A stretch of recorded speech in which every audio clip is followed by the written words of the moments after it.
الله أكبر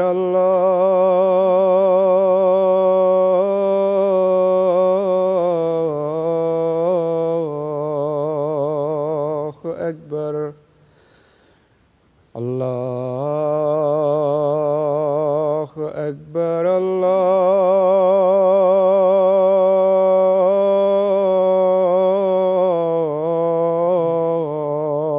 الله أكبر أشهد أن لا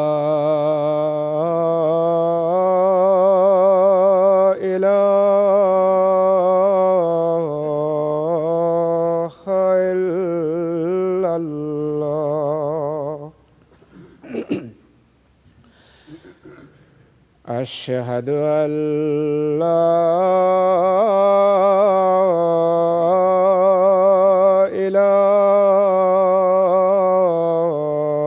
إله إلا الله أشهد أن محمدًا رسول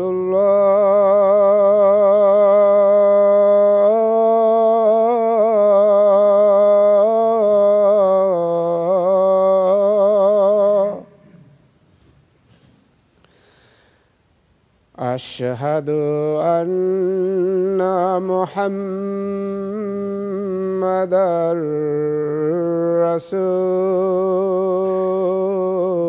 رسول الله حي على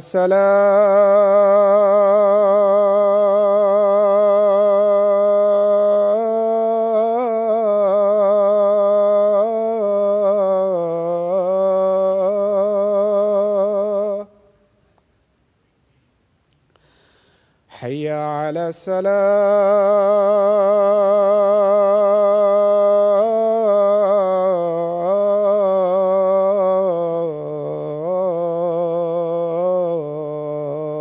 الصلاة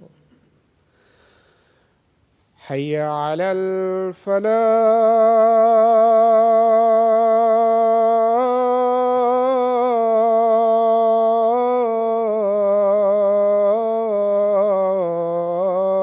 الفلاح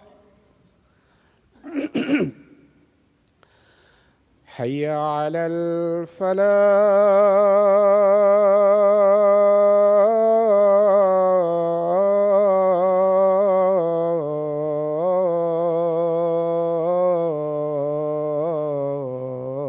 الفلاح الله أكبر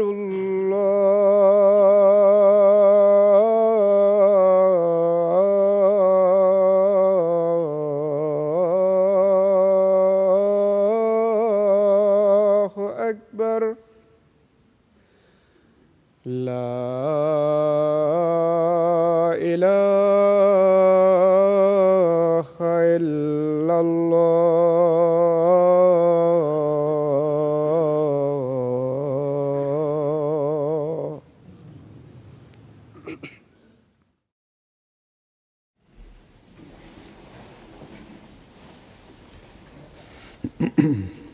अस्सलाम वालेकुम रहमतुल्लाह।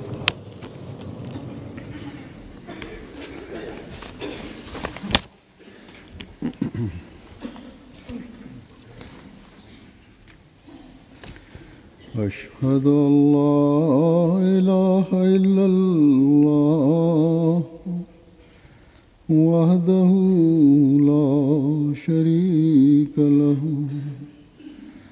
وأشهد أن محمدا عبده ورسوله أما بعد فأعوذ بالله من الشيطان الرجيم بسم الله الرحمن الرحيم الحمد لله رب العالمين الرحمن الرحيم مالك يوم الدين إياك نعبد وإياك نستعين اهدنا الصراط المستقيم صراط الذين أنعمت عليهم غير المغضوب عليهم ولا الضالين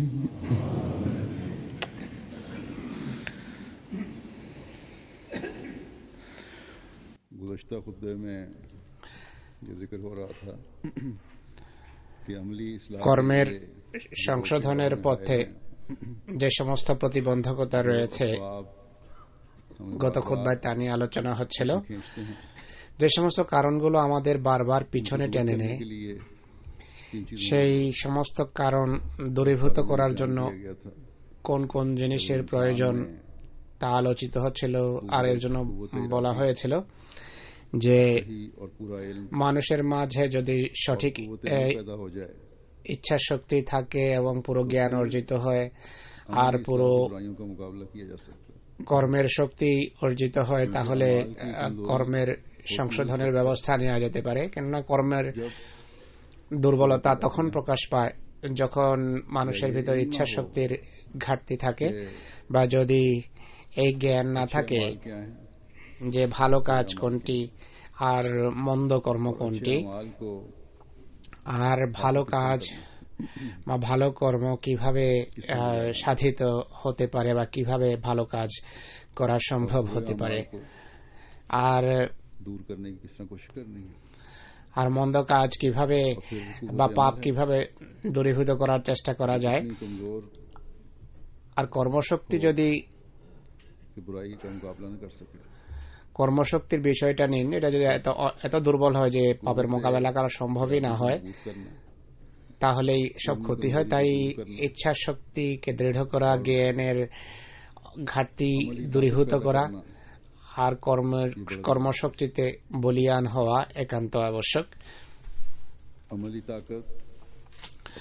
কর্মের শক্তি মানুষের ইচ্ছার ফলেও অর্জিত হয়। মানুষ যদি অত্যন্ত দুর্বল হয়ে থাকে তাহলে বহিরাগত সাহায্যের প্রয়োজন হয় বা বাহিরের বা এক্সটার্নাল সাহায্যের প্রয়োজন হয়। এই কথাগুলো গত খুতবায় আমরা আলোচনা করেছি। এ সম্পর্কে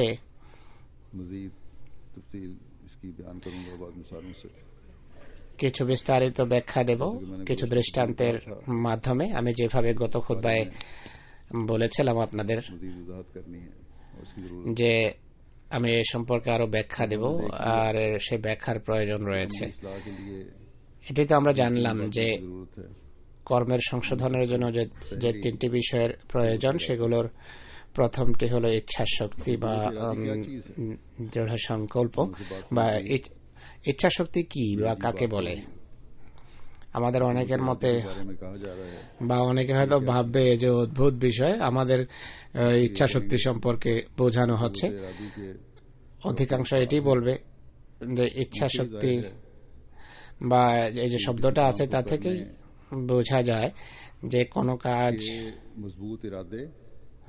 সম্পাদন বা কোনো কাজ করার দৃঢ় সংকল্প বা সেই কাজ করার শক্তিকেই ইচ্ছা শক্তি আখ্যায়িত করা হয়। এখানে প্রশ্ন ওঠানোর প্রয়োজনই বা কি, যে ইচ্ছা শক্তি কাকে বলে বা সংকল্প, দৃঢ় সংকল্প কাকে বলে, এ সম্পর্কে স্পষ্ট হওয়া উচিত। যে হযরত মুসলিহ মাউদ রাদিয়াল্লাহু আনহু খুব সুন্দরভাবে এটি বর্ণনা করেছেন। তিনি বলেছেন যে ইচ্ছা শক্তি বা সংকল্প শব্দটি কর্মের দিক থেকে সবসময় কর্ম অনুসারে এর অর্থ হবে। এই মৌলিক কথা স্মরণ রাখতে হবে আমাদের। এই কথা যদি সামনে রাখেন তাহলেই এই দৃষ্টিকোণ থেকে ভাবা বা চিন্তা করা সম্ভব হবে যে ধর্মের ক্ষেত্রে ইচ্ছা শক্তি কি বা কাকে বলে। স্পষ্ট হওয়া উচিত যে ধর্মীয় বিষয়ে ইচ্ছা শক্তি বা সংকল্প ঈমানকে বলা হয়, ধর্মের ক্ষেত্রে ইচ্ছা শক্তি ঈমানকে বলা হয়। এই দৃষ্টিকোণ থেকে যদি আমরা এদিকে তাকাই তাহলে বোঝা যায় যে কর্মের শক্তি বা আমলের শক্তি ঈমান বৃদ্ধি পাওয়ার সাথে সাথে বৃদ্ধি পায়। ঈমান যদি দৃঢ় হয়, আল্লাহর সাথে যদি সুসম্পর্ক থাকে, তাহলে মানুষের কাজ স্বয়ংক্রিয়ভাবে নিজেই হয়ে যায়। সকল কঠিন বিষয় আল্লাহ তাআলার সাহায্য, আল্লাহর সমর্থনে সহজ থেকে সহজতর হতে থাকে। কর্মের পথে যে সমস্যা আছে, যে কাঠিন্য বা বাধা বিপত্তি আছে, ঈমানের কারণে দূর হয়ে যায়। মানুষ সহজেই তা নিয়ন্ত্রণে নিয়ে আসতে পারে। এগুলো শুধু ফাঁকা বলি নয়, বরং কার্যত আমরা এর দৃষ্টান্ত দেখে থাকি। আমরা যখন রাসূল করিম সাল্লাল্লাহু আলাইহি ওয়াসাল্লামের যুগের দিকে তাকাই, আমরা ঈমান আনার পূর্বে মানুষের ব্যবহারিক অবস্থা এবং ঈমান আনার পর মানুষের কর্মের এমন আশ্চর্যজনক পার্থক্য দেখি যে আশ্চর্য হতে হয়। মহানবী সাল্লাল্লাহু আলাইহি সাল্লামের প্রতি যারা ঈমান এনেছিলেন তারা কারা ছিলেন, তাদের আমল কেমন ছিল, তাদের কর্মের চিত্র এবং স্বরূপ কেমন ছিল, এই সম্পর্কে ইতিহাস আমাদের কি বলে। সে যুগে ঈমান আনয়নকারীদের মাঝে চোরও ছিল, ডাকাতও ছিল, তাদের ভিতরে বিভিন্ন ধরনের পাপাচারী কদাচারীরাও ছিল। তাদের মাঝে এমনও ছিল যারা মায়ের সাথে বিয়ে করত, মাদের তারা উত্তরাধিকার হিসেবে বন্টন করত, নিজেদের কন্যাদেরও কেউ কেউ হত্যা করত। তাদের মাঝে জুয়াড়িও ছিল, যারা জুয়ার খেলায় দিনরাত মগ্ন থাকতো। তাদের মাঝে মদ্যপায়ীও ছিল, আর মদের নেশায় এমন আসক্ত ছিল যে এই ক্ষেত্রে তাদের কোনো জড়ি ছিল না। মদ পান করাকেই তারা সম্মানের প্রতীক মনে করত। একে অন্যের সামনে অহংকার করে বলতো যে আমি তোমার থেকে বেশি মদ পান করেছি বা বেশি মদ পান করি। এক ব্যক্তি স্বীয় অহংকার এবং গর্ব এভাবে প্রকাশ করে যে আমি সে ব্যক্তি যে রাতে জেগে ঘুম থেকে উঠে মদ পান করে, পানি তো আমি স্পর্শই করি না। জুয়ারি নিজেদের জুয়া নিয়ে অহংকার করত এবং বলতো যে আমি সে ব্যক্তি যে নিজের সকল বা পুরো সম্পদ জুয়াতে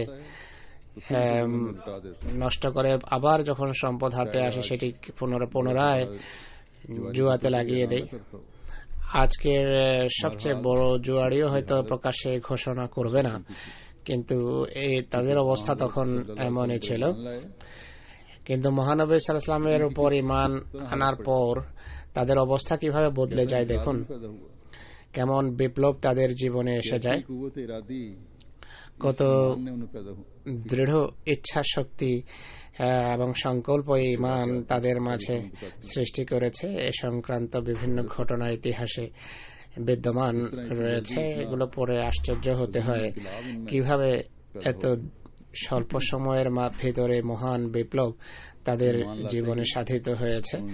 ঈমান আনতেই তারা এই সিদ্ধান্ত করেছে যে এখন ধর্মীয় শিক্ষা মেনে চলার জন্য, ধর্মীয় অনুশাসন শিরোধার্য করার জন্য আমরা আমাদের হৃদয়ে দৃঢ় করব। তারাই দৃঢ় সিদ্ধান্ত করেছেন যে আল্লাহর নির্দেশাবলীর বিরুদ্ধে এখন এক পা আমাদের উঠবে না। তারা এই সিদ্ধান্ত নিয়েছেন যে মহানবী সাল্লাল্লাহু আলাইহি ওয়াসাল্লামের প্রতিটি নির্দেশ আমাদের জন্য শেষ কথা। इतना তাদের এই সিদ্ধান্ত কত দৃঢ়, কত পোক্ত इतने जोर के साथ था এবং এত প্রবল ছিল की कमजोरियां যে তাদের কর্মের लेके आगे সব দুর্বলতা के लिए भी न ठहर সেই সিদ্ধান্তের সামনে এক মুহূর্ত हालात बदले দাঁড়াতে পারেনি। তাদের অবস্থা এমন ভাবে এমন আমূল পরিবর্তন আসে इबादत करने के যে तैयार हो তারা চরম বিপদ এবং সমস্যা মাথা পেতে নেওয়ার জন্য প্রস্তুত হয়ে যান। শুধু প্রস্তুতই হননি, বরং তারা নিজেদের মাঝে যে প্রবল ইচ্ছা শক্তি সৃষ্টি করেছে সেটি তাদের কর্মের দুর্বলতাকে সেভাবে দূরে ঠেলে দিয়েছে বা দূরীভূত করেছে, যেভাবে এক প্রবল करेला जो है বন্যার স্রোত, करेला तिनके को बाहर প্রবল বন্যার ঢেউ এক अभी शराब की কুটোকে বা খড়ের টুকরাকে বয়ে নিয়ে যায়। এখন আমি মদের দৃষ্টান্ত দিয়েছিলাম, কতটা অহংকার করতে তারা মদ পান করা নিয়ে। उसका नशा चढ़ता है মদের যখন নেশা চড়ে बना देता है। তখন মানুষের অবস্থা যে কত শোচনীয় রূপ ধারণ করে। अक्सर देखते रहते এদেশে বসবাসকারী মানুষ এমন মদ্যপায়ীদের কে দেখেছেন, তারা জানেন। हैं सड़कों पर भी আমাদের ফজল মসজিদের চতুর্পাশে রাস্তায় এক এমন মদ্যপায়ী বা মদদি सवाए शराब প্রায়শ ঘুরে বেড়ায়। তার কাছে और कुछ नहीं होता মদের টিন বা বোতল ছাড়া আর কিছুই থাকে না, কাপড় চোপড় নোংরা, কিন্তু মদ সাথে থাকে। वो पढ़ा लिखा भी था আমি এটিও জানতে পেরেছি যে সে শিক্ষিত মানুষ, পড়ালেখা করা, আর কোন যুগে সে প্রকৌশলী ছিল। बाहर अब तो काम कुछ नहीं करता वैसे भी उसकी उम्र এখন 80 है কোনো काज করে না, বয়স তার প্রায় काउंसिल से जो कुछ मिलता है उनको 80-র কাছাকাছি। हुकूमत से কাউন্সিল থেকে যে টাকা পায় कर देता है পুরোটাই মদের পিছনে নষ্ট করে, गुजारता है রাস্তাঘাটে জীবন কাটায়। उसकी दिमाग নেশা তার खराब करती बेचारा बिल्कुल मफलूज মানসিক অবস্থার উপর গভীর প্রভাব ফেলেছে। नशे की हालत में जब हो उसे देख সে যখন নেশাগ্রস্ত অবস্থায় থাকে তাকে দেখে অনেক সময় ভয় হয়। আমি দেখেছি অনেক সময় রাস্তায় মহিলাদের পথে দাঁড়িয়ে যায়, যদি এই সমস্ত মহিলারা এই পরিবেশেই বড় হয়েছে, কিন্তু তাদের চেহারায় সেই ভীতি স্পষ্টভাবে প্রতিভাত হয়। के नशे ने उसकी हालत बनाई যাই হোক, মদের নেশা বা মাদক আসক্তি তাকে এই অবস্থায় পৌঁছিয়েছে। करते हैं এমন মাদক আসক্ত দেখা যায় যে নেশার সময় এত রেগে যায়, খেপে যায়, পিতামাতাকে গালি দিয়ে বসে, অদ্ভুত অদ্ভুত যত সব কর্মকাণ্ড তারা याद है ঘটিয়ে থাকে নেশাগ্রস্ত অবস্থায়। আমার মনে আছে ঘানায়, আমি যখন ঘানা ছিলাম, একটা শহর ছিল নাম হলো টোমালো। घाना प्रोजेक्ट था उस সেখানে জামাতের কৃষি প্রজেক্ট ছিল সেই যুগে। समय में रहता था যে ঘরে আমি থাকতাম बाहर की तरफ সে ঘরের बोलना सिर्फ बाहर की প্রাচীর ছিল না, বাহিরের দিকে, শুধু বাহির নয় ভিতরের দিকেও ছিল না, পুরো ঘর तरफ थे ছিল প্রাচীর শূন্য। ऐसे बने होते हैं এখানেও সচরাচর ঘর এমনই হয়ে থাকে। अंदर के सैनों में चारदीवारी बनाई हुई थी অনেকের পিছনে প্রাচীর ছিল, যেভাবে এখানে ব্যাকইয়ার্ড হয়ে থাকে। अंदर सैन था ना তো আমার ঘর এমন ছিল যে বাহিরেও প্রাচীর ছিল না, ভিতরেও ছিল না, চতুর্দিক থেকে খোলা जगह थी ছোট্ট একটা জায়গা ছিল যেখানে গাড়ি দাঁড় করানোর অনুমতি ছিল, গাড়ি পার্ক করার অনুমতি ছিল, কোনো প্রাচীর বা গেট ছিল না। मौसी সেই সময় वहाँ के সেখানকার অর্থনৈতিক অবস্থা সুবিধার ছিল না। বাহিরে কোনো জিনিস খোলা পড়ে থাকলে চুরিও হতো। तो यहाँ भी चोरियां शुरू এখন ইংল্যান্ডেও চুরি আরম্ভ হয়ে গেছে। এখানে তো দরজা ভেঙে ঘরের দরজা ভেঙে চুরি হয়। সেই যুগে শান্তি ছিল না, কারণ অর্থনৈতিক অবস্থা সুবিধার ছিল না। সেখানে আমাদের এক ওয়াচম্যান বা পাহারাদার ছিল, সে রাতে আসতো। तो मैंने खास तौर पे कहा আমি তাকে বিশেষভাবে বলেছিলাম बाहर खड़ी होती যে এই গাড়ি যে পিক আপ बाहर ही ছিল खड़ा होता क्योंकि उसके এর টায়ার বাইরেই পড়ে থাকে, কেননা এর অবস্থা এমন ছিল যে तब्दीली कर दी সেই গাড়িকে কিছুটা অল্টার করা হয়েছিল, পরিবর্তন করা হয়েছিল, টায়ার এর জায়গায় রাখা সম্ভব হতো না। তাকে আমি বিশেষভাবে বলেছিলাম যে টায়ার চুরি হয়, তাই সাবধান থাকবে। প্রায় সময় যা হতো দেখতাম যে মদের নেশাচ্ছন্ন অবস্থায় আসতো, আর টায়ার বের করার সময় টায়ার বের হওয়ার পূর্বে নিজে মাটিতে পড়ে থাকতো एक दिन मैंने उसे देखा বা উপর হয়ে পড়ে থাকতো মাটিতে। একদিন আমি দেখলাম যে উপুড় হয়ে পড়ে আছে, গভীর क्या करना था ভাবে নেশাচ্ছন্ন ছিল। সে চৌকিদার फूल पकड़ा था वो কি বা করবে, সে উদ্ভট ज्यादा यही था कि कुछ কথাবার্তা বলছিল। তখন হেকমতের দাবি ছিল তাকে কিছু না বলা, কারণ কিছু বললেই সে হয়তো আজে বাজে কথা थोड़ा कम हुआ বলবে। পরের দিন তার बड़ी मैंने কিছু তার নেশা যখন কিছুটা কাটে তখন তাকে বলা হয়, যাও তোমাকে আর রাখবো না, পর আকুতি মিনতি করে। लेकिन ये যাই হোক, মদ পান করা তো ছাড়া সম্ভব ছিল না তার জন্য, কিন্তু কিছুটা বুদ্ধিমত্তার পরিচয় দিয়েছে, বা এতটা সময় পূর্বে সে মদ পান করতো যা আসার পূর্বে তার নেশা কিছুটা কমে যেত, या फिर हिसाब से पीता होगा उसको বা অল্প পান করত, नशा ज्यादा जाहिर ना हो যেন নেশা যেন প্রকাশ না পায়, এটি তার काबू तो रख नहीं सकते নিয়ম ছিল। কিন্তু মদ্যপায়ীরা তো বা মদখোররা তো কখনো নিজেদের নিয়ন্ত্রণে রাখতে পারে না, কিছুদিন পর আবার সে একই অবস্থা প্রকাশ পায়। তো বলার উদ্দেশ্য হলো, মাদকাসক্ত অবস্থায় মানুষ জানে না বা বোঝে না যে কি করছে বা কি বলছে। যদি আপনি তাকে বলেন পরে যে তুমি এই কথা বলছিলে, সে সোজা অস্বীকার করে বসে বা বসবে যে না না এমন কিছুই হয়নি, আমি তো এমন কোনো কথা বলিনি। তো ভালো সৎ মানুষ যখন মদের নেশা কাটে তখন মানেই না। হযরত মুসলিম মাউদ রাদিয়াল্লাহু আনহু এক ব্যক্তির অবস্থা বর্ণনা করেছেন, যার সাথে তার দেখা হয়েছে এক ট্রেন ভ্রমণকালে। সে এক সম্ভ্রান্ত পরিবারের কোনো ব্যক্তি ছিল। হযরত মুসলিম মাউদ রাদিয়াল্লাহু আনহুকে হয়তো সে জানতো। পৌঁছের কোন মন্ত্রীর ছেলে ছিল। সেই সফরে ট্রেন ভ্রমণকালে নেশাচ্ছন্ন অবস্থায় সে এমন এমন উদ্ভট কথাবার্তা বলছিল যা সুস্থ অবস্থায় কোনো ব্যক্তি বলতেই পারে না। হযরত মুসলিম মাউদ বলেন যে মদের নেশা মানুষের বিবেককে, সুস্থ চিন্তাধারাকে পর্দাবৃত করে, আর সে নেশার কারণে পুরো উন্মাদ হয়ে যায় বা উন্মাদ প্রায় হয়ে যায়। কিন্তু অপরদিকে আমরা এমন ইচ্ছা শক্তি দেখি, ইচ্ছা শক্তির ক্ষেত্রে এমন বিপ্লব দেখি যে কত অমুসলিম বা অমুসলিমের জন্য এটি মানা কঠিন ব্যাপার। এই ইচ্ছা শক্তি বা এই সংকল্প আসলে ইমানের শক্তি ছিল, যা মহানবী সাল্লাল্লাহু আলাইহি ওয়াসাল্লাম তার মান্যকারীদের মাঝে সঞ্চার করেছেন, সৃষ্টি করেছেন। এর দৃশ্য বা দৃষ্টান্ত এই ঘটনায় আমরা দেখতে পাই। কিছু সাহাবী এক ঘরে বসেছিলেন, দরজা বন্ধ ছিল, আর সবাই মদ পানের রত ছিলেন। মদ সংক্রান্ত নিষেধাজ্ঞা তখনও অবতীর্ণ হয়নি বা নাজিল হয়নি, আর মদ পানে তাদের কোনো দ্বিধাদ্বন্দ্ব ছিল না, যে যতটা ইচ্ছা পান করত, নেশাও চড়ত। মদের এক মটকা বা ঘোড়া সেই আসরে যারা ছিল তারা খালি করে ফেলে, আর এক মটকায় বেশ কয়েক গ্যালন মদ থেকে থাকে। দ্বিতীয় মটকা পান করা আরম্ভ করতে যাচ্ছিলেন, তখন গলি থেকে আওয়াজ আসে যে মহানবী ইসলাম বলেছেন, আল্লাহ তাআলা আমাকে জানিয়েছেন যে আজ থেকে মুসলমানদের জন্য মদ নিষিদ্ধ করা হলো। এই আওয়াজ তাদের কানে পৌঁছতেই তাদের একজন যে মদের নেশায় আচ্ছন্ন ছিল সে দ্বিতীয় ব্যক্তিকে বলেন যে ওঠো আর দরজা খুলে এই ঘোষণার প্রকৃত মর্ম উদ্ঘাটন করো। মদ পানকারীদের মাঝে এক ব্যক্তি এই ঘোষণার প্রকৃত অর্থ অবগত হতে যাচ্ছিলেন। তখন এক তৃতীয় ব্যক্তি, যিনি মদের নেশায় আচ্ছন্ন, তিনি লাঠি নিয়ে মদের মটকায় আঘাত করেন এবং তা ভেঙে ফেলেন।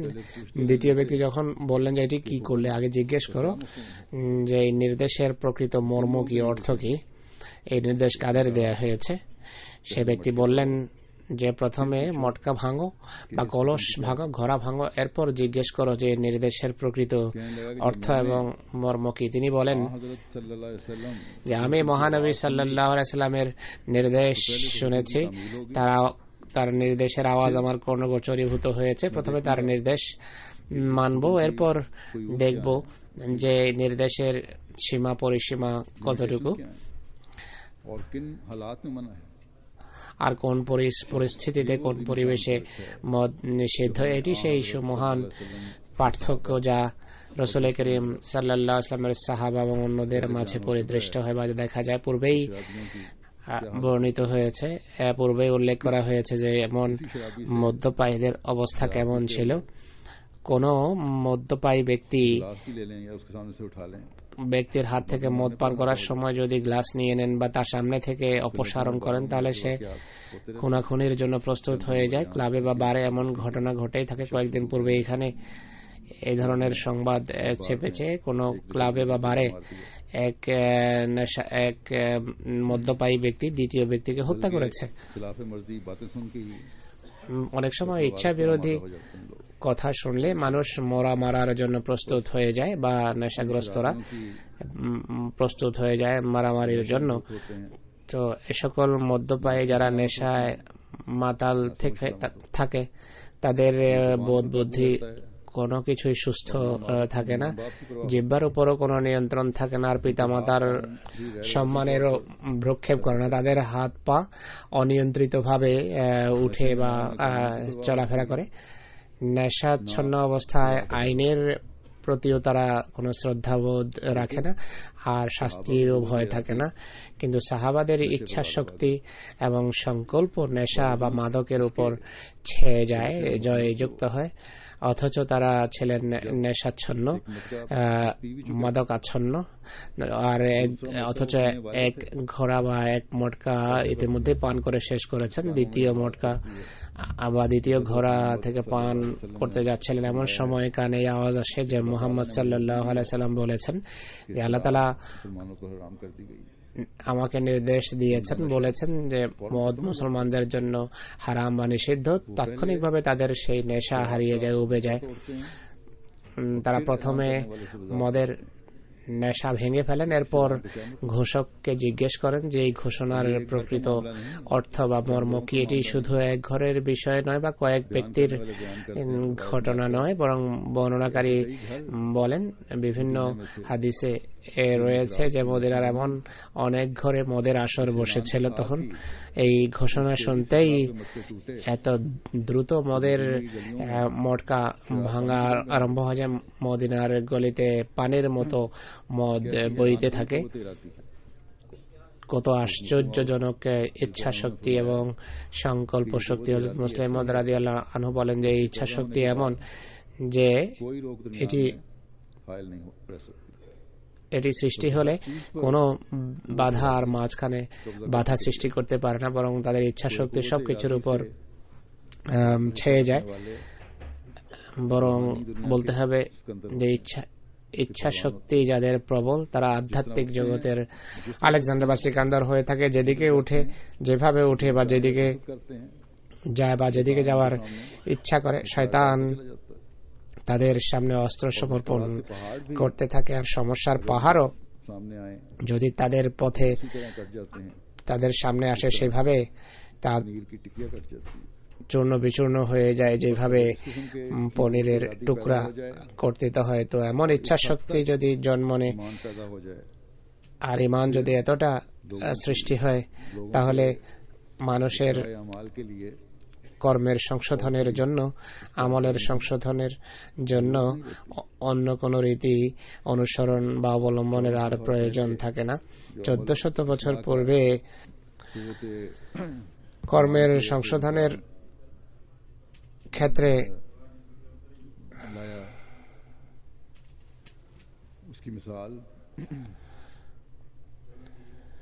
যে ঘটনা ঘটেছে তার দৃষ্টান্ত এমন ব্যাপক পরিসরে পৃথিবীতে কোথাও দেখা যায় না। আশ্চর্যজনক এই বিপ্লব ছিল।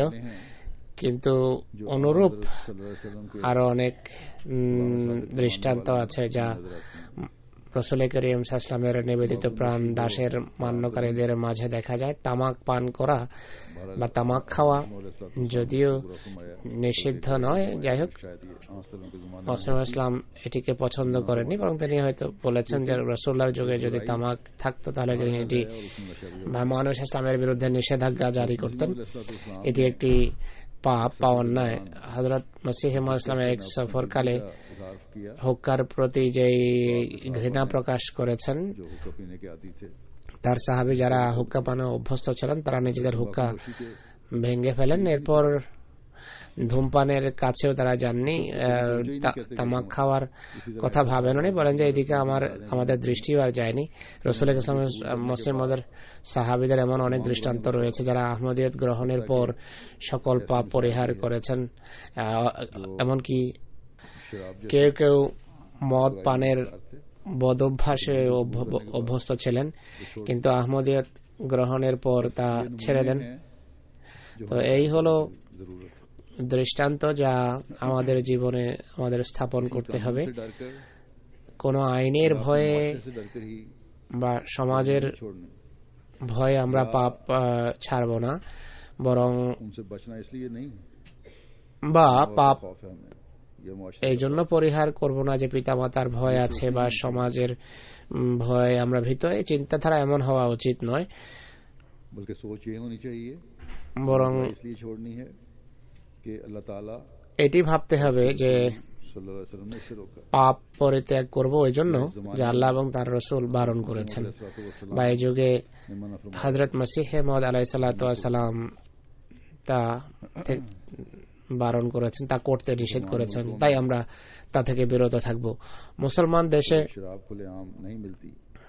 প্রকাশ্যে মদ পাওয়া না গেলেও পাকিস্তান বা এই ধরনের কিছু দেশ আছে যে সমস্ত দেশের কথা হুজুর বলছেন, এই সমস্ত দেশে আইন মদ প্রকাশ্যে বিক্রি করার অনুমতি দেয় না, কিন্তু গোপনে এমন মদ প্রস্তুত করা হয় যা দেশি ধরনের মদ হয়ে থাকে। এটি এর নেশাও ভয়াবহ হয়ে থাকে, আর ধনীরা অন্য অন্য বাহানায় উন্নত মানের মদের ব্যবস্থা করে। আর আমি এটিও দেখেছি যে অনেক ছাত্র, বিশ্ববিদ্যালয়ের ছাত্রদের আমি দেখেছি এমন সিরাপ বা এমন ঔষধ খায় যাতে অ্যালকোহল মিশ্রিত থাকে, বিশেষ করে নেশার ঔষধ, কাশির ঔষধকে মাদক হিসাবে ব্যবহার করে। এর যেহেতু অন্যান্য ড্রাগও থাকে, তাই এর অনেক ক্ষতি রয়েছে। এমন সমাজে আহমদীদের সাবধান থাকার অনেক প্রয়োজন রয়েছে। নিজেদের ইচ্ছা শক্তির মাধ্যমে এই সমস্ত পাপ বর্জনের সকল চেষ্টা করতে হবে। আজকাল ইউরোপীয় দেশে ভয়াবহ মাদক ছাড়াও শিশির নামে বা বোতলের নামে বিশেষ করে মুসলমান রেস্টুরেন্টে এমন মাদক বিক্রি হয়। অনুরূপভাবে আমেরিকায়ও হুক্কার নামে নেশা রয়েছে, বিশেষ ধরনের হুক্কা সেখানে পাওয়া যায়। আর এখানে আমি জানতে পেরেছি আমাদের কোনো কোনো যুবক এমন আছে যারা সীসা ব্যবহার করে বা বোতল পান করে, তারা বলে এতে কোনো নেশা নেই বা কখনো কখনো পান করলে কিছু যায় আসে না। স্মরণ রাখবেন, কখনো কখনো ব্যবহার এটি করতে করতে এক সময় আপনারা ভয়াবহ নেশায় জড়িয়ে যাবেন, এরপর তা ছাড়া কঠিন হয়ে যাবে। তাই এখন থেকে নিজেদের ইচ্ছা শক্তি বা সংকল্পকে কাজে লাগান, আর এই পাপ থেকে আপনাদের নিস্তার পেতে হবে, নিষ্কৃতি পেতে হবে। আর এর জন্য নিজেদের ঈমানকে খতিয়ে দেখুন। ঈমানের উষ্ণতায়, গভীরতায় প্রবল ইচ্ছা শক্তি সৃষ্টি করতে পারে, যা তাৎক্ষণিকভাবে বড় সিদ্ধান্তে মানুষের জন্য সহায়ক হয়, যে সাহাবাদের দৃষ্টান্ত আমরা দেখেছি। নতুবা আইন এর পথে কখনো বাদ সাধতে পারবে না। যেমন আমি বলেছি, পাকিস্তানে আইন আছে, কিন্তু তারপরও মানুষ পান করে। মদের ব্যবস্থা হয়ে যায়। বেশ কিছু রীতি তারা আবিষ্কার করেছেন। আমেরিকায় কোনো কালে প্রকাশ্যে মদ পানের উপর নিষেধাজ্ঞা আরোপের চেষ্টা হয়। এর ফলে মানুষ অন্য রীতি আবিষ্কার করে, স্পিরিট পান করা আরম্ভ করে। আর স্পিরিট পানের ক্ষতি অনেক বেশি, আর এর ফলে মানুষ মরা আরম্ভ হয়। মুসলিম লিখেছেন যে যেহেতু ঈমান ছিল না, তাই জাগতিক আইনের অধীনে যত চেষ্টা নেওয়া হয়েছে তা সফল হবে না, বরং নেশার কারণে তারা এতটা বাধ্য হয় যে স্পিরিট পান করে নিজের তারা ক্ষতি করা আরম্ভ করে। সরকার তখন আইন প্রণয়ন করে যে যদি ডাক্তার অনুমতি দেয় তাহলে মদ পাওয়া যাবে। और डॉक्टरों का इजाजतनामा भी बाज़ वजूहात की वजह से था। আর ডাক্তারদের অনুমতিও শর্ত সাপেক্ষ ছিল। আর বৈধ কারণ থাকতে হবে। এর ফলশ্রুতি কি হয়েছে, সহস্র সহস্র ডাক্তার নিজেদের আয় বৃদ্ধির জন্য ভ্রান্ত সার্টিফিকেট বা সনদ বিতরণ করা আরম্ভ করে। এমন ডাক্তার যাদের ব্যবসা চলতো না, তাদের এভাবে আয় বৃদ্ধি পায়, মদের সার্টিফিকেট দিতে থাকে তারা। অবশেষে এমন একটি সময় আসে যখন আইন নতজানু হতে বাধ্য হয়, আর ধীরে ধীরে বয়সের শর্ত সাপেক্ষে মদ পানের অনুমতি বিতরণ আরম্ভ হয়। কোনো জায়গায় 21 বছর, কোনো জায়গায় 18, আর কোনো ক্ষেত্রে বলা হয় যে সাবালক মানুষ যদি সাথে থাকে 15, 16 বা 17 বছরের ছেলেরাও বা মানুষও মদ পান করতে পারে। এই হলো তাদের আইনে যে ত্রুটি আছে, সেই ত্রুটিকে ঢেকে রাখার একটা রীতি। উন্নতির পাশাপাশি তারা পাপের সমর্থনে নতুন নতুন আইন পাশ করছে। পাপ দূরীভূত করতে পারে না, যার ফলে তারা আইনের মাধ্যমে সেই পাপ করার অনুমতি দেয় বা আইন করে পাপ করার অনুমতি দেয়। কিন্তু আল্লাহ তাআলার যে সমস্ত আদেশ নিষেধ আছে, আল্লাহর শিক্ষায় পাপ সব সময় পাপ। আল্লাহ তাআলা আমাদের ইচ্ছার অধীনস্থ নন, বরং আমাদের কর্মের সংশোধনের জন্য, আমলের সংশোধনের জন্য আল্লাহর আদেশ নিষেধ শিরোধার্য করতে হবে, মেনে চলতে হবে। আর এই আদেশ নিষেধ শিরোধার্য করা বা মানা তখন সম্ভব হবে যখন আমাদের ইমানি অবস্থা উন্নত মানের হবে বা ইমান উন্নত মানের হবে। আজকের উন্নত বিশ্বে বা অধুনা উন্নত বিশ্ব যে জাতিকে নিরক্ষর এবং অশিক্ষিত বলে, নিরক্ষর মনে করে, তাদের ইমানের উষ্ণতা নেশার উপর জয়যুক্ত হয়েছে, নেশার উপর প্রাধান্য বিস্তার করেছে। তারা নিজেদের কর্মের সংশোধন করেছেন, এরপর সারা পৃথিবীতে নিজেদের কর্মের যে শ্রেষ্ঠত্ব, সেই শ্রেষ্ঠত্বের পতাকা, কর্মের শ্রেষ্ঠত্বের পতাকা উচ্চকিত করেছেন এবং মানুষ তাদের অনুসরণ এবং অনুকরণ করেছে। তাই এটি স্পষ্ট হওয়া উচিত যে ধর্মীয় বিষয়ে ইচ্ছা শক্তি বা সংকল্প হলো ইমানের দৃঢ়তা, যা নেক কর্মের মাধ্যমেই প্রতিষ্ঠিত থাকতে পারে এবং পাপ থেকে মানুষের ফলে মুক্তি লাভ করতে পারে। যেভাবে পূর্বেই বলা হয়েছে, এর সাথে রয়েছে ইমানি জ্ঞানের শক্তি। যদি কারো মাঝে জ্ঞানগত শক্তি থাকে, জ্ঞানের শক্তি থাকে, তাহলে কর্মের যে দুর্বলতা জ্ঞানের স্বল্পতার কারণে প্রকাশ পায় তা দূরীভূত হতে পারে। এর জন্য দৃষ্টান্ত হলো শৈশবের অনেক অভ্যাস থেকে থাকে বাচ্চাদের, কারো মাটি খাওয়ার অভ্যাস থাকে। ক্ষতির কথা যখন সে অবগত হয়, তখন সে ধীরে ধীরে নিজেকে এটা থেকে বিরত রাখে। আরো অনেক অভ্যাস এমন থেকে থাকে, যেমন এক মেয়েকে আমি জানি, রাতে সে ঘুমন্ত অবস্থায় নিজের চুল ছিঁড়ে ফেলতো, নিজে ক্ষতবিক্ষত হয়ে যেত তার মাথা। এখন সে বড় হচ্ছে, ধীরে ধীরে তার সচেতনতা বাড়ছে, আর চেষ্টা করে সে এই অভ্যাস থেকে এখন পরিত্রাণ লাভ করছে। তো এই অভ্যাস জ্ঞান অর্জিত হলে ধীরে ধীরে অভ্যাসের সংশোধন হয়, অভ্যাস বদ অভ্যাস দূরীভূত হয়। অনুরূপ ভাবে যার কিছুটা ক্ষুধাভীতি আছে, যদি কর্মের পাপ এবং আল্লাহর অসন্তুষ্টির সম্পর্কে প্রকৃত সচেতনতা তার ভিতর সৃষ্টি হয়, আর যদি তার এই চেতনাবোধ জাগ্রত করা হয় যে পাপ করলে আল্লাহ কতটা অসন্তুষ্ট হন, তাহলে সে পাপ থেকে মুক্তি লাভ করে। তৃতীয় বিষয়, যার কারণে কর্মগত দুর্বলতা প্রকাশ পায়, তা হলো কর্মশক্তির অভাব, কর্মশক্তিহীনতা। অনেকে হয়তো মনে করবে যে কথার বারবার পুনরাবৃত্তি হচ্ছে, এতে সন্দেহ নেই যে কিছু কথার পুনরাবৃত্তি হচ্ছে, কিন্তু বিভিন্ন আঙ্গিকে কথাগুলো আসছে যেন মানুষ বুঝতে পারে। হুজুর বলছেন যে কর্মশক্তির ঘাটতি বা কর্মশক্তিহীনতা বা কর্মশক্তি শূন্যতার কিছু কারণ আছে। একটি কারণ হলো অভ্যাস। এক ব্যক্তি এক ব্যক্তির মাঝে ইচ্ছা শক্তিও থাকে, জ্ঞানও থাকে, কিন্তু বদভ্যাসে कमजोरी दिखा रहा होता है। বাধ্য সে এবং কর্মের ক্ষেত্রে তার দুর্বলতা প্রকাশ পায় यह एक शख्स এই বদভ্যাসের কারণে।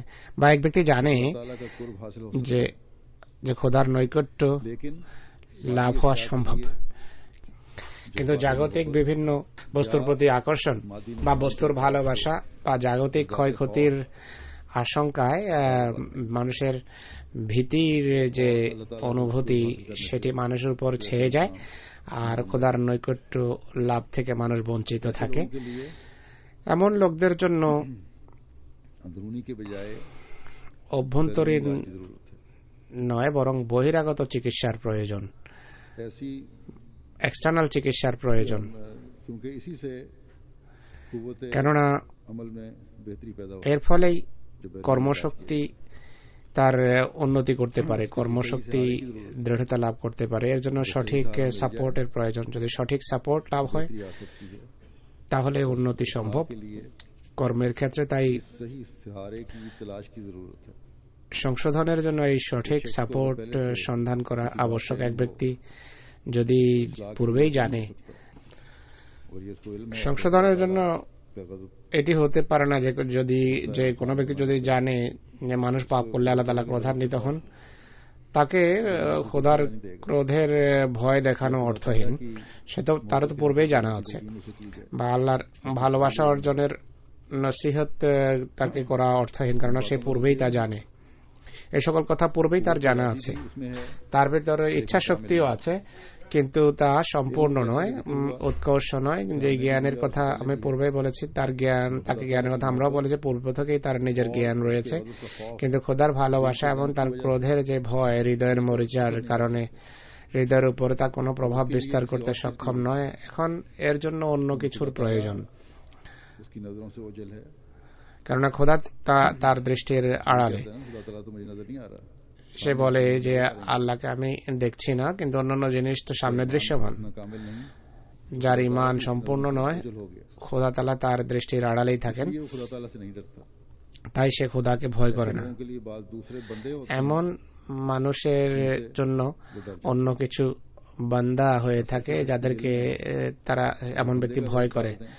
এমন ব্যক্তির হৃদয়ে যদি কোনো বান্দার हैं, उसकी इस्लाह ভীতি সৃষ্টি করেন যে জাগতিক শক্তির ভিত্তিতে তার সংশোধন করেন, তাহলে সংশোধন সম্ভব। শর্ত হলো সেই শক্তি জাগতিক বিভিন্ন আইন বা বিষয়ের মতো রাজনৈতিক কারণে বা রাজনীতির ভয়ে সংশোধন থেকে যেন পিছিয়ে না যায়, যেভাবে আজকাল জাগতিক আইন কাজ করে থাকে বা করছে।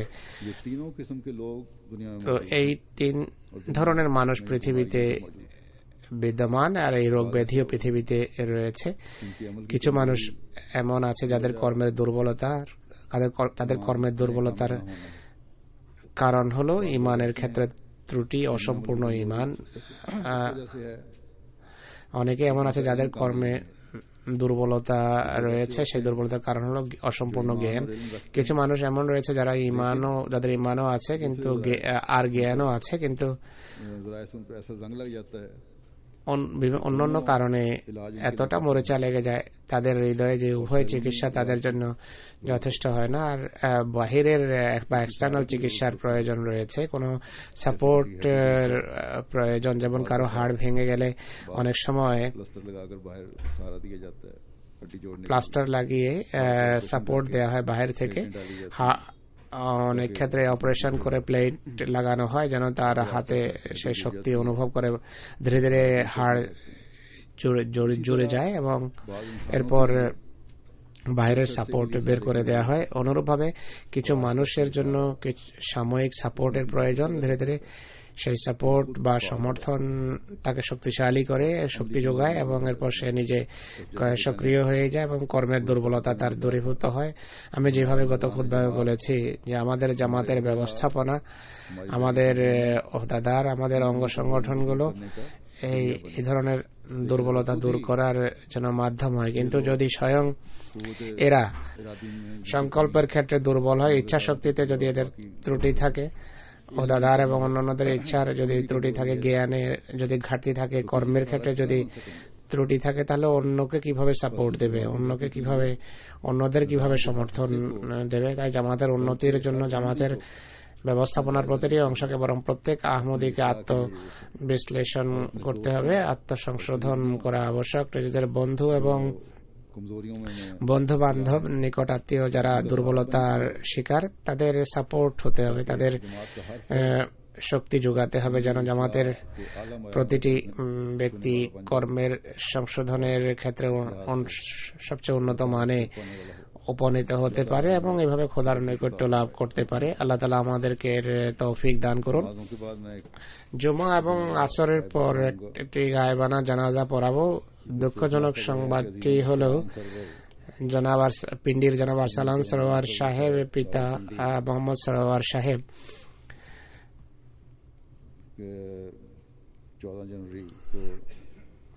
14 জানুয়ারি শাহাদত বরণ করেন। ইন্না লিল্লাহি ওয়া ইন্না ইলাইহি রাজিউন। ঘটনা যেভাবে ঘটেছে তা হলো তার পরিবারের বংশের কিছুটা পরিচয় দেই। আরসালান সরোয়ার সাহেবের দাদা মোহাম্মদ ইউসুফ সাহেবের সম্পর্ক চক নম্বর 55 গাবে জড়াওয়ালার সাথে সম্পর্ক। শহীদ মরহুমের পিতা এবং দাদা তৃতীয় খেলাফতের যুগে 1973 আহমদিয়ত গ্রহণ করেছেন। তাদের মা ছিলেন জন্মসূত্রে আহমদী। 1984 সনে পরিবার রাওয়ালপিন্ডি স্থানান্তরিত হয়। মরহুমের পিতা ময়দার ফ্যাক্টরিতে তিনি সুপারভাইজার ছিলেন। আরসালান সরোয়ার মরহুম জন্ম তার পিন্ডিতেই হয়। তিনি ইন্টারমিডিয়েট আইএসসি পড়ছিলেন ইসলামাবাদে। মৃত্যুর সময় বয়স ছিল 17 বছর। স্নেহের আরসালানের শাহাদাতের ঘটনা হলো 13 এবং 14 দিবাগত রাতের 1টার সময় মহল্লার গায়ের আহমদী বন্ধুদের সাথে গলিতে 12 রবিউল আউয়ালের প্রেক্ষাপটে লাইটিং ইত্যাদির প্রস্তুতি নিচ্ছিলেন। এক গাড়ি গলির শেষে গিয়ে দাঁড়ায় আর কিছুক্ষণ পর এক মোটরসাইকেল আরোহী ব্যক্তি এসে সেখানে দাঁড়ায়। তাদের দাঁড়ানোর পূর্বেই দুই ব্যক্তি পাশের আবর্জনার স্তূপ থেকে প্লাস্টিক ব্যাগে কিছু নিয়ে আসে, যা পূর্বে সেখানে রাখা ছিল। তখন গলিতে তার যে গায়ের আহমদের দুই বন্ধু এবং আরসালান সাহেব ছিলেন, তারা তাদেরকে দেখেন এবং সন্দেহভাজন মনে করেন এবং বড়দের জাগানোর তারা সিদ্ধান্ত করেন। আরসালান সাহেব তখন হইচই করেন, চিৎকার করেন। তখন গাড়ি থেকে এক ব্যক্তি বের হয় এবং 2-3টি ফাঁকা গুলি করে। তখন ছেলেরা হইচই করে গলির অন্যদিকে চলে যায়। তখন সেই ব্যক্তি তাদের পিছু ধাওয়া করে এবং তাদের লক্ষ্য করে 3-4টি গুলি করে। আরসালান সরোয়ার সাহেব উভয় ছেলের মাঝখানে ছিলেন আর গলিতে বর্তমান বুলেটের চিহ্ন থেকে বোঝা যায় যে উভয় গায়ের আহমদী ছেলেকে লক্ষ্য করে গুলি ছোড়া হয়েছে, যারা ডানে এবং বামে ছিল।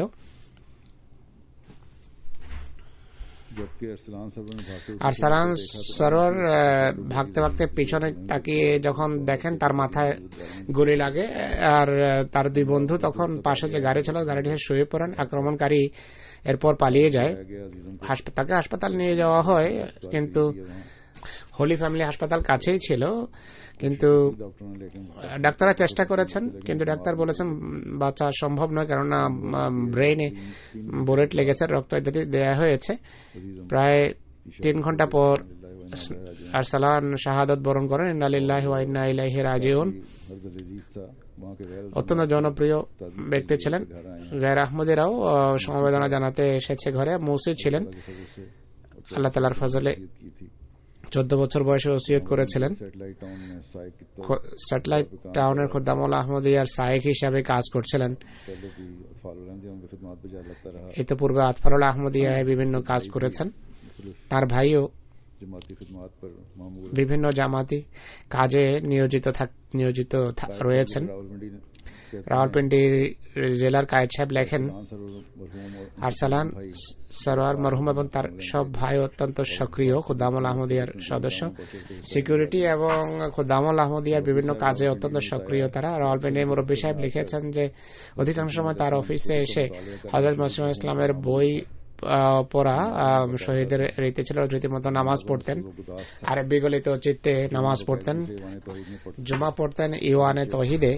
যদিও পুলিশের পাহারাও থাকতো, কিছু বিধিনিষেধও ছিল, अल्लाह ताला রীতিমতো চাঁদা দিতেন। আল্লাহ তাআলা मरहूम के दर्जात बुलंद फरमाए, মরহুমের পদমর্যাদা উন্নীত করুন। मकबूल कबूल फरमाए। আল্লাহ তাআলা তার প্রতি করুণা করুন এবং মাগফিরাত করুন এবং তার আত্মীয় সন্তপ্ত আত্মীয় স্বজনকে ধৈর্য, মনোবল এবং দৃঢ়চিত্ততা দান করুন। তিনি পিতা জনাব মোহাম্মদ সরোয়ার সাহেব, সেক্রেটারি দাওয়াত আল্লাহ, মা ইশরাত পারভীন সাহেবা ছাড়া তিন ভাই রেখে গেছেন। ইয়াসির আহমদ যিনি জার্মানিতে আছেন, নাসির আহমদ যিনি আমেরিকায়, আর মোহাম্মদ আহমদ আছেন রাওয়ালপিন্ডিতে। আল্লাহ তাআলা তাদের সবাইকে ধৈর্য দান করুন।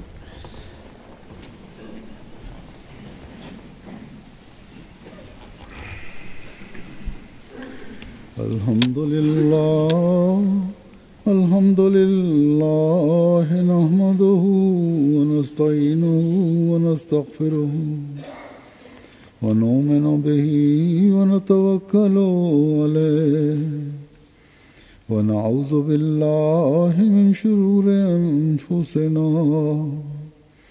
ومن سيئات أعمالنا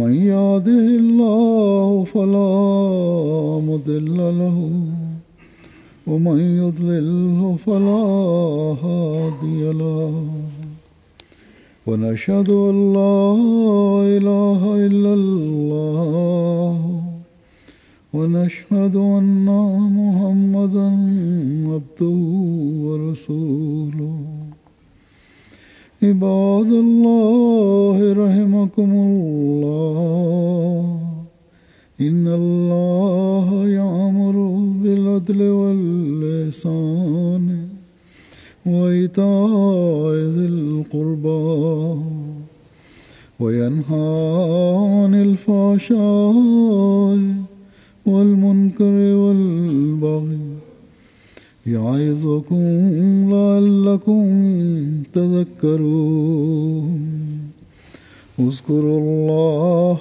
يذكركم وادعوه يستجب لكم ولذكر الله أكبر.